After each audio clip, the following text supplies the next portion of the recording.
करें sir? Please come have seat. Thank you अपना परिचय दीजिए।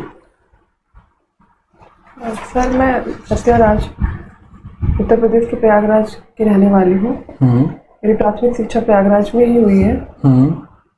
मैंने अपना हाई स्कूल 2007 में चंद्रकली बालिका इंटर कॉलेज से किया है और 2009 में इंटरमीडिएट किया है सरदार राजनारायण इंटर कॉलेज से, और 2013 में मैंने अपना ग्रेजुएशन छत्रपति साहू जी महाराज से किया है।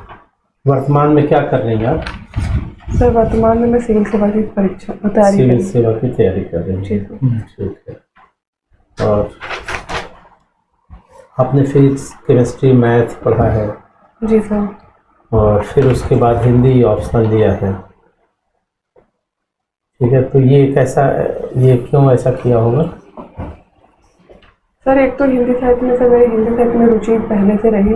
ठीक है। इसलिए मैंने हिंदी साहित्य लिया और फिर मेरे ग्रेजुएशन में मुझे ऐसा लगता था कि मैं मैथ्स फिजिक्स में उतना अच्छा नहीं कर पाई जितना मुझे करना था।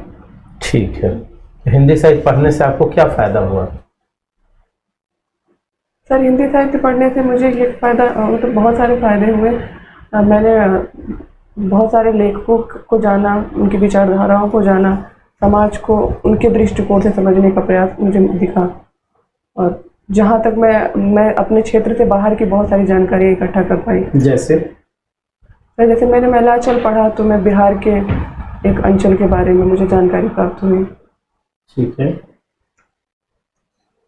मेरीगंज के बारे में जानकारी प्राप्त जी हाँ। क्या जानकारी मिली वहाँ के बारे में?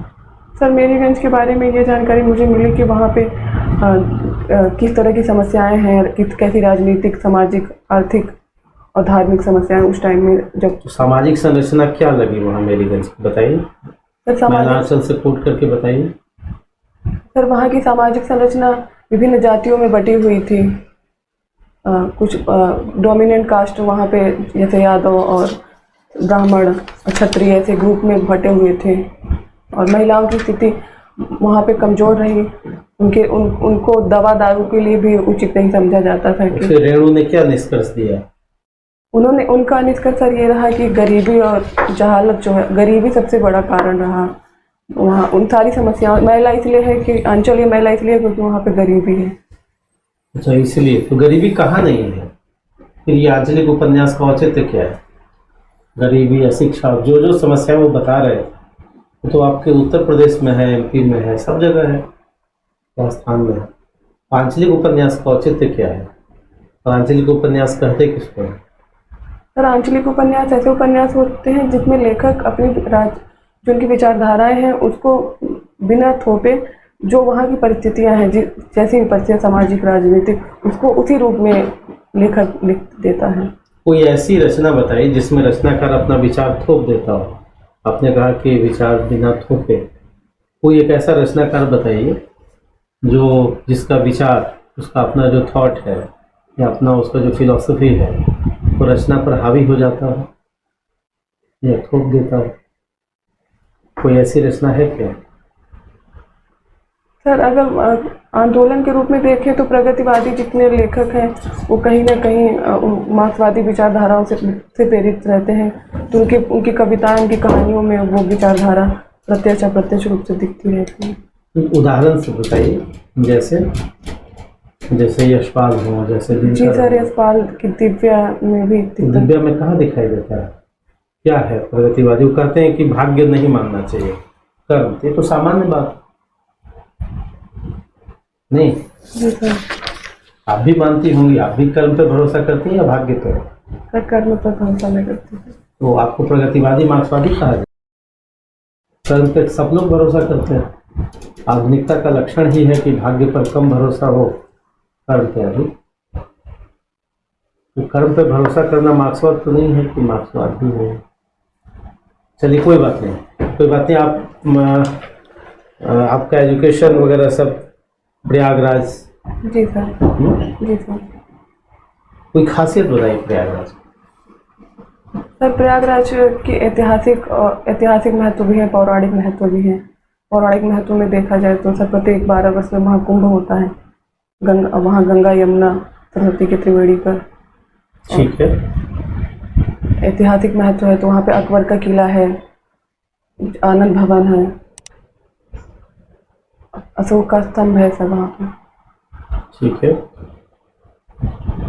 और कोई रचनाकार वहाँ के साहित्यिक स्तर पर प्रयागराज का क्या इम्पोर्टेंस है? सर वहाँ पे महादेवी वर्मा जी रही हैं। और ये हिंदी लिटरेचर आपका विषय है, तो सबसे आसान आपको कहाँ लगता है? सबसे जहाँ इंटरेस्ट हो आपको किसी टॉपिक में, किसी रचनाकार में, किसी उपन्यास में, कहीं भी जो आपको सबसे लगता हो कि ये सरल है? सर रचनाकार में मुझे कबीरदास। कबीर सबसे आसान लगता है? सर आसान तो नहीं कह सकते, लेकिन आपकी प्रिय सर रुचि है उनको पढ़ने में। रुचि है। तो ये बताइए कि उनका जो साखी, शबद और रमैनी है, उसमें क्या डिफरेंस है? तीनों एक चीज़ है या अलग अलग है? सर तीनों अलग चीज़ है, लेकिन अभी मैं आप नहीं जान पा रहे हैं। ठीक है। कबीर की कोई 2 लाइन बताइए, आपके प्रिय रचना, कोई भी 2 पंक्ति। लाली मेरे लाल को तिप तिप देखूं मैं लाल, लाली देखूं मैं चली मैं भी हो गई लाल। तो ये किसको एड्रेस कर रहा है कबीर? किसको कर रहे हैं? लाली, लाल, ये सब सर ईश्वर को, उनके कहने का ईश्वर को रेड कलर से संबोधित कर रहे हैं क्या? क्या कहना चाह रहे हैं? और ईश्वर को संबोधित करने से व्यक्ति सोसाइटी में कैसे? हिंदी लिटरेचर तो समाज का आईना है। जो व्यक्ति ईश्वर को एड्रेस कर रहा हो तो सोसाइटी में क्यों पढ़ा जाए उसको? नहीं, एक प्रश्न उठता है ना, जो व्यक्ति इतना ज़्यादा ईश्वर को ही एड्रेस कर रहा हो तो साहित्य तो समाज के लिए बना है। कबीरदास सर समाज के लिए, समाज की रूढ़ियों आडंबरों पे ज़्यादा उन्होंने प्रश्न चिन्ह उठाए हैं। ठीक। नारी के बारे में कुछ कहा है लोगों ने, भक्ति आंदोलन के लोगों ने? सर नारी के प्रति भक्ति आंदोलन का दृष्टिकोण थोड़ा नकारात्मक रहा है, जैसे कबीरदास का भी रहा, तुलसीदास का भी रहा। अच्छा, किसी एग्जाम्पल से बताइए कैसे नकारात्मक रहा? सर तुलसीदास कहते हैं कि ढोल गवार, ढोल पशु, मतलब कहते हैं कि सब ताड़ना के अधिकारी हो, गवार और पशु और स्त्रियाँ। अच्छा, और कबीरदास? कबीरदास सर कहते हैं कि जो छोड़ दीजिए, नारी को संपत्ति में अधिकार दिया गया। जी सर। कब दिया गया और क्या स्थिति है, वर्तमान स्थिति, और आपकी अपेक्षा क्या है?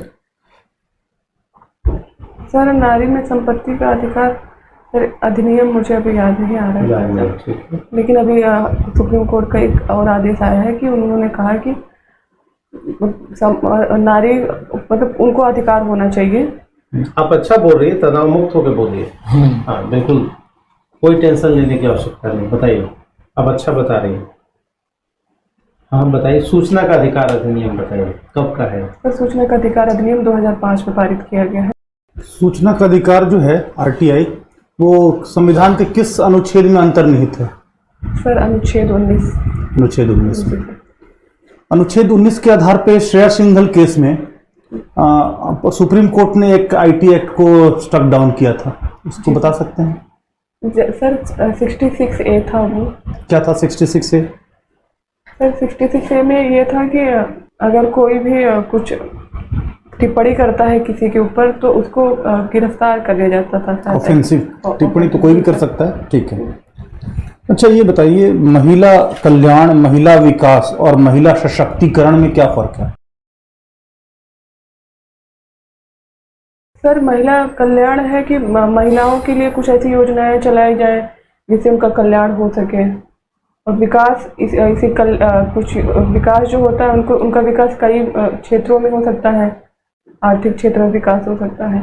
और सशक्तिकरण ऐसा वो खुद ही अपना निर्णय ले पाए, सशक्तिकरण में खुद ही निर्णय ले पाए। हाँ, उनको इस तरह से बनाया जाए कि वो अपना निर्णय ले पाए, स्वयं निर्णय लेने की उनके अंदर क्षमता हो, वो सशक्तिकरण। आप बताएं कि संयुक्त राष्ट्र ने एक पूरा डिकेड, एक 10 साल डिकेड फॉर वीमेन घोषित किया था, वो कौन सा डिकेड था? सर मैं अनुमान लगा सकती हाँ बताइए। हूँ सर, शायद 2007 2007 से अच्छा, कुछ था सर। 1975 से 1985। Sorry sir. अच्छा, ये बताइए, यूपी को अभी भी बीमारू राज्य माना जाता है, ठीक है ऐसा क्यों? सर, बीमारू राज्य इसलिए माना जाता है क्योंकि वहाँ पे आर्थिक विकास उतनी तीव्रता से नहीं हो पाया। स्वास्थ्य के क्षेत्र में, शिक्षा के क्षेत्र में सोशल इंडिकेटर्स जो हैं वो बहुत नीचे हैं इसके, इस वजह से इसको कहा जाता है बीमारू। ये तो प्रॉब्लम पार्ट है, आप सॉल्यूशन पार्ट बताइए।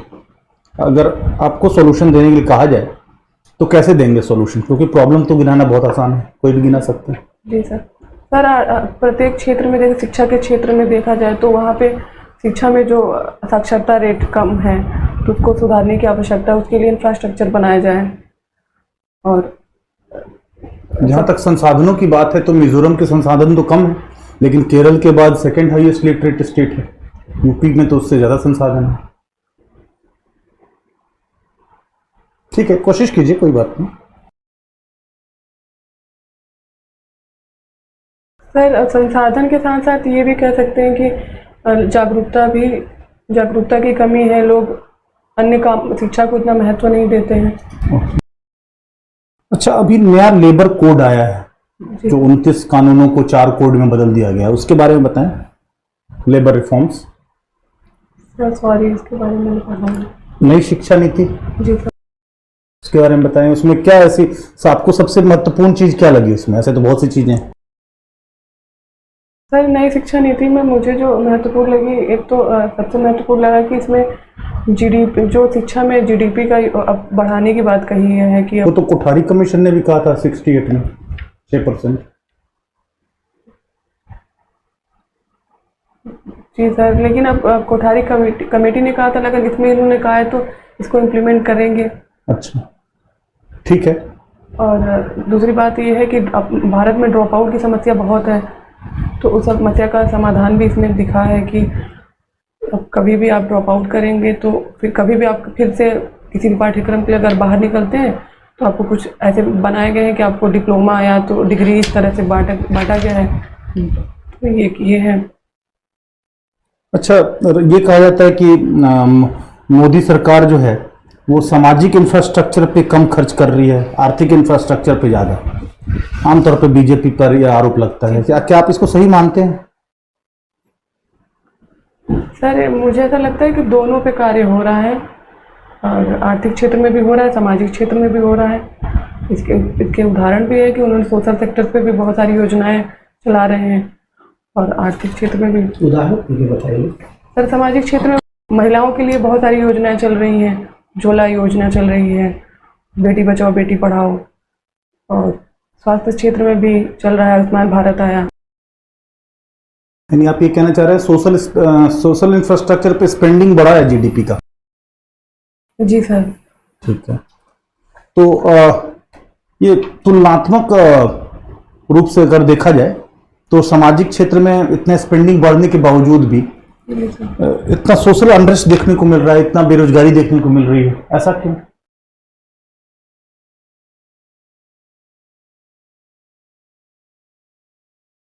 सर बेरोजगारी इसलिए भी है कि जनसंख्या तेजी से बढ़ रही है, नए नए युवा जनसंख्या तेजी से भारत में बढ़ रही है, तो इस वजह से भी दिख रहा है। अब इनफॉर्मल सेक्टर्स में ज़्यादा लोग कार्य करते हैं और ऐसे क्षेत्रों में काम करते हैं कि जहाँ लोगों को जानकारी नहीं, डाटा नहीं है हमारे पास। अच्छा, अभी प्रधानमंत्री ने हाल ही में कहा कि government has no business to be in business. ऐसा क्या तात्पर्य है कि सरकार का यह कोई प्रयोजन नहीं कि वो बिजनेस में रहे? सर डिसइन्वेस्टमेंट के परिप्रेक्ष्य में होगी बात सर, ये मुझे ऐसा लगता है कि सरकार डिसइन्वेस्टमेंट और प्राइवेटाइजेशन भी कहा जा सकता है। अच्छा, ये बताइए कि आत्मनिर्भरता तो पहले पंचवर्षीय योजना से ही उद्देश्य है, तो ये आत्मनिर्भर भारत को 2020 क्या है, वो पहले के आत्मनिर्भरता से भिन्न कैसे है? सर आत्मनिर्भरता पहले किसी एक पर्टिकुलर क्षेत्र में था, आज आत्मनिर्भरता पूरे क्षेत्र में, स्वास्थ्य, शिक्षा, इंफ्रास्ट्रक्चर प्रत्येक क्षेत्र में, एमएसएमई हर एक क्षेत्र में बात की जा रही है। आपने बताया कि कबीर आपके सबसे पसंदीदा संत कह लीजिए, रचनाकार कह लीजिए, तो कबीर का दर्शन क्या था? आप कबीर के दर्शन को किस रूप में देखते हैं? सर, कबीर का कोई एक दर्शन नहीं था, वो बहुत सारे दर्शनों को सुनकर एक अपना एक अलग, उन्होंने एक कोई उनका विशेष दर्शन नहीं था, उन्होंने बहुत सारे दर्शनों को सुना था, उससे अपना एक। कबीर के दर्शन को हम कौन सा दर्शन कह सकते हैं? सर, अद्वैतवाद के अद्वैतवाद के ज्यादा करीब उनको कहा जा सकता है। कर्म भाग्य की भी चर्चा हो रही थी, तो आपको ज्यादा विश्वास किस पे है, कर्म पे या भाग्य पे? सर, मेरा विश्वास कर्म पे ज्यादा है। भाग्य पे बिल्कुल विश्वास नहीं है? नहीं सर, है, लेकिन मुझे कर्म, अगर आप कर्म और भाग्य में जो चुनने के लिए कहेंगे तो मैं कर्म में ज्यादा प्रेफर करती हूँ। ओके, आपने शायद 2013 में लास्ट डिग्री ली है, तो 2013 से अब तक क्या कर रहे थे आप? सर, मैंने 2 साल तक अपना मैंने पढ़ाई बंद किया था, कुछ अपने घरेलू अपनी समस्याओं के कारण। उसके 2016 से मैंने फिर अपनी पढ़ाई को शुरू किया, और फिर 17 से मैंने टीसीएस पे ज़्यादा फोकस किया था। गुड। लगातार फिर मैं मेंस की परीक्षा मैंने लिखा, लगातार आप क्लियर हो रहे हैं। महिला आंचल की बात हो रही थी, जी सर। थोड़ा सा हमें ब्रीफ करिए, क्या है मैसेज महिला आंचल? सर, एक आंचलिक उपन्यास है महिला आंचल, जिसको फणीश्वरनाथ टैगोर ने लिखा है। ये एक सर्वश्रेष्ठ आंचलिक उपन्यास है हिंदी साहित्य की, और इसमें उन्होंने बिहार के आपने कहा कि इससे आपको जानकारी मिली कि वहाँ का समाज कैसा था। जी सर। तो ये कोई इतिहास की किताब तो है नहीं, जी, फैक्ट की किताब तो है नहीं, ये किसी रचनाकार की कुछ इमेजिनेशन भी हो सकती है। जी सर। तो आप इसको फैक्ट मान सकती हैं क्या, कि अगर कोई महिला आंचल लिख दिया गया और लगा कि वहाँ से परिस्थितियाँ सिमिलर हैं, तो क्या सारी परिस्थितियाँ सेम हो, ऐसा माना जा सकता है क्या? सर, साहित्य इतिहास तो नहीं होता है, लेकिन कहीं ना कहीं रचनाकार जो होता है वो इसी समाज का ही एक अंग होता है, तो समाज में वो जो देखता है उसको कुछ कल्पनाओं के माध्यम से उसको। ये महिला आंचल लेखक का निजी विचार हो सकता है या फैक्ट होना जरूरी है इसको? सर, ये जरूरी नहीं है कि वो फैक्ट से लिखे। तो आप फर्दर इसको फैक्ट की तरह इस्तेमाल कर सकती हैं क्या? सर, फैक्ट की तरह नहीं प्रयोग कर सकते हैं। उपन्यास तो काल्पनिक भी हो सकता है। जी सर। और दूसरा, गरीबी की भी बात आपने बताई कि महिला आंचल में गरीबी दिखी, जी सर। तो किस तरह की गरीबी दिखी?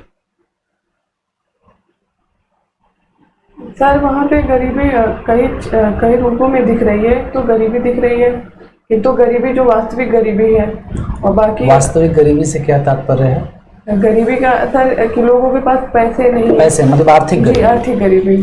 ओके। और समाज, अगर गरीबी को शिक्षा और स्वास्थ्य के क्षेत्र में भी देखें तो सामाजिक रूप से भी गरीब है पहला। नहीं, गरीबी एक तो आपने बता दिया कि आर्थिक है, गरीबी के और भी कुछ प्रकार हो सकते हैं क्या?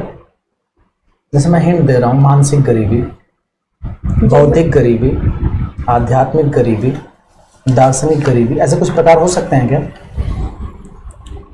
सर, साहित्य में देखा जाए तो हो सकता है, मुझे ऐसा लगता है। हो सकता है।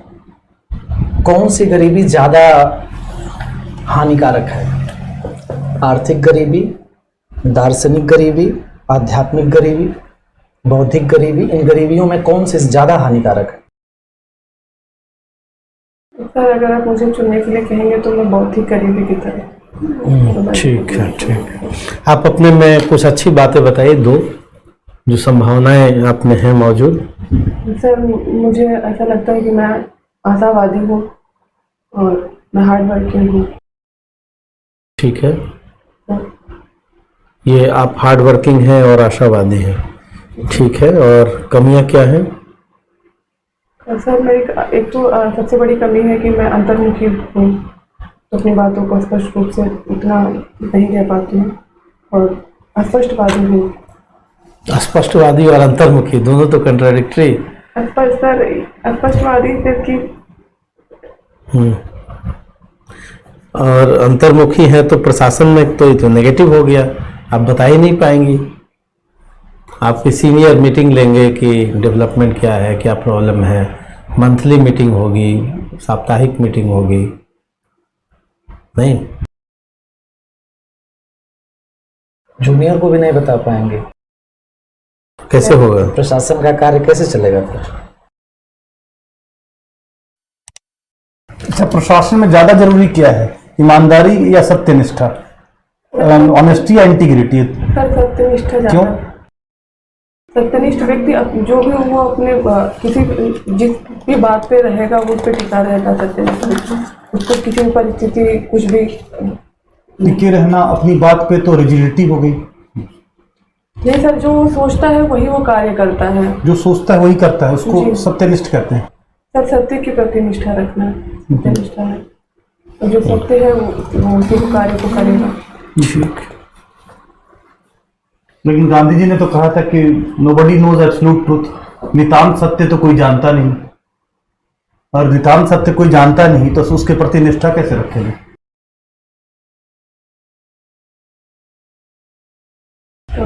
कोई बात नहीं, ठीक। हाँ।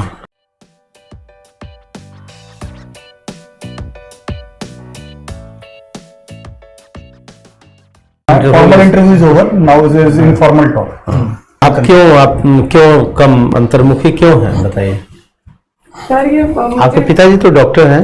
जी सर, वो शुरू से ही मुझे ऐसा लगता है कि मैं अपने बहुत सारी बातें वो नहीं कह पाती हूँ, वो बातें मेरे अंदर ही रह जाती हैं और वो मैं इतना ओपन नहीं हो पाती हूँ। मुझे टाइम लगता है लोगों से बहुत ज्यादा। दुनिया में कोई ऐसा व्यक्ति नहीं जिसमें कोई वीकनेस ना हो, इसीलिए इसके कारण कॉन्फिडेंस लूज करने की बिल्कुल जरूरत नहीं। हर आदमी में कमियां रहती हैं।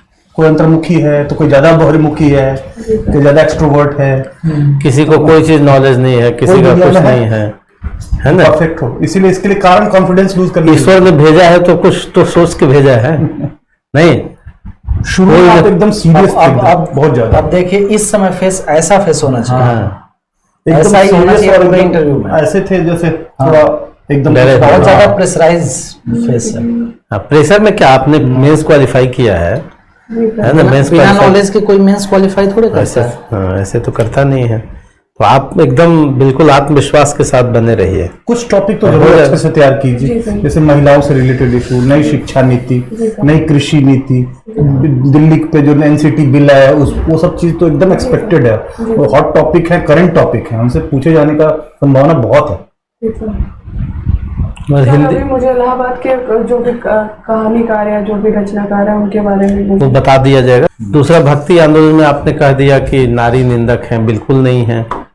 नारी निंदक को कोर्स में पढ़ाया जाएगा? आप सोचिए, कॉमन सेंस, जो आधी आबादी को निंदा करे तो कोर्स में सैल्यूट उसको कौन करेगा? कबीर सूर तुलसी को सैल्यूट इसलिए करते हैं ना कि सोच, उनका जो थॉट है बढ़िया है, सोसाइटी के लिए, उसके वेलफेयर के लिए उन्होंने काम किया है। वहाँ आप सोचिए, ताड़ना का कुछ और भी अर्थ हो सकता है ना, तो ये तो गलत फैक्ट है ना। आप खुद ही मन में सोचिए कि जो व्यक्ति इतना निंदक हो, आधा आबादी को वैसे ही सोचे तो फिर बेकार आदमी है। कबीर के बारे में तो ये कहा जाता है कि मध्यकाल में रहते हुए भी वो आधुनिक सोच के व्यक्ति थे। आधुनिक सोच के व्यक्ति हैं। तो वो जो नारी पर बोला है ना, वो फ्यूडल समाज को देख के बोला है, पब्लिक को नहीं बोला है। वो तो खुद ही पति पत्नी बच्चे हैं उनके साथ, अपना परिवार कितना सुखी परिवार है उनका। एक तो ये गलत। अब महिला आंचल क्यों लिखा गया? यूनिट को देख करके पूरे भारत के समस्याओं को देखा जाए। जैसे मान लिया आपने पूरा पढ़ लिया तो फिर एक चैप्टर उठाती है ना कि इस चैप्टर से क्वेश्चन बन रहा है कि नहीं, है ना। मैथ में पूरा चैप्टर बना लिया तो चलिए सर्कल से बनता है कि नहीं। तो वही है महिला आंचल भी आंचलिक उपन्यास। एक यूनिट को देखा, पहले पूरा किताब पढ़ लिया। पहले हमको क्या था, आजाद होना था। भारत आजाद हो गया, हमने आजादी से पहले क्या सोचा कि भारत आजाद हो जाए। अब आजाद जब भारत हो गया तो रेणु ने क्या सोचा कि चलते मेरीगंज आजाद हुआ कि नहीं। तो वहां से यूनिट से देखा, लगा कि नहीं जी, इसका तो अभी पॉलिटिकल आजादी मिल गई, लेकिन इकोनॉमिकल आजादी कहाँ मिली है, सोसाइटी में कहाँ आजादी मिली है ना। तो तो हिंदी में कोई भी समस्या हो तो आप क्वेश्चन नोट कर लीजिएगा आकर के, और यहाँ भी आपको बुकलेट भी मिलेगा, 2 बुकलेट। और तनाव में नहीं रहना है, चिंता में भी नहीं कितने लोगों का तो पीटी नहीं निकलता, आपने पीटी पास किया है, मेंस पास किया। आपका केवल तनाव वाला ही प्रॉब्लम है और कोई प्रॉब्लम मन स्थिति में कॉन्फिडेंस रखिए। अब हो जाएगा, हर का आंसर देना जरूरी, हर फैक्ट पता रहेगा। नहीं जाने तो मौन नहीं रहना है, चुप नहीं रहना, नहीं सर सॉरी सर नहीं आता, कोई बात नहीं, तो उसमें डरना क्या है। अब आप खुद बताइए कि क्यों डर रही थी। सर ये प्रेशर की वजह से होता है। हाँ, और जब कोई पूछे कि कमियां बताइए तो ये नहीं बताना अंतर्मुखी, आप कहिए कि हम संवेदनशील हैं। तो अंतर्मुखी कहिएगा तो मार्क्स कम कर देगा, कहे कि तो आदमी अंतर्मुखी है। कमियां भी वो बताना है जो पॉजिटिव दिखे, है ना, इमोशनल है। हम देखते हैं गरीब को तो हम थोड़ी मदद करने को व्यक्तिगत स्तर पर भी, अब कोई जा रहा है, डीएसपी जा रहा है, गरीब देखा अपना कोट उतार के दे दिया, निराला भी यही करते थे। तो संवेदनशीलता अच्छा गुण है, कमजोरी भी है। ये नहीं बताना है कि जी हम अंतर्मुखी हैं तो हम डर जाते हैं, तो ऐसी कमियां सही बात, ऐसी कमियों से प्रशासक तो नहीं बनना चाहिए ना। हाँ, आप पॉजिटिव बात कहिए कि भाई ठीक है, हम आशावादी भी हैं, संतुलन रखते हैं चीजों में, है ना, सम्यक नजरिया रखते हैं, औरों की भी सुनते हैं, एक अच्छे श्रोता हैं, नहीं मध्यम मार्ग, हम संविधान पे भरोसा रखते हैं, नहीं गांधीवाद के पथ पर चलते हैं, डेमोक्रेटिक अप्रोच है, डेमोक्रेटिक अप्रोच है, अपने विचारों को दूसरे पे थोपते नहीं। हाँ, दूसरे के विचारों को भी सम्मानित करते अपने मातहत कर्मचारियों की सुनेंगे, समझेंगे, तौलेंगे। नहीं सर मुझे हिंदी में तो आपको क्या लगता है मुझे क्या क्या पढ़ लेना चाहिए? पढ़ना बस थोड़े, जो अब जैसे कोई पूछा जाए कि मुख्य रचनाकार प्रिय कौन है, तो उनके बारे में तो जानिएगा, बाकी कोई अपेक्षा नहीं है कि पूरा हिंदी आप जानिए। हिंदी को एडमिनिस्ट्रेशन से क्या क्या उसका है, कौन प्रिय रचनाकार है, महिला से संबंधित मीरा है, महादेवी है, और नए जो रचनाकार है महिला लेखन धारा, बस इतना ही पढ़िए। यानी 3 बातों को पढ़िए, एक तो प्रिय कालखंड या रचनाकार कौन है, दूसरा महिला रचनाकारों को तो जानना होगा, बस 2 बात। और हिंदी से प्रशासन को क्या लेना देना, और प्रयागराज जहाँ से हैं आप, वहाँ का कोई लेखक हो तो वो 4 क्वेश्चन। ठीक, thank you sir, thank you.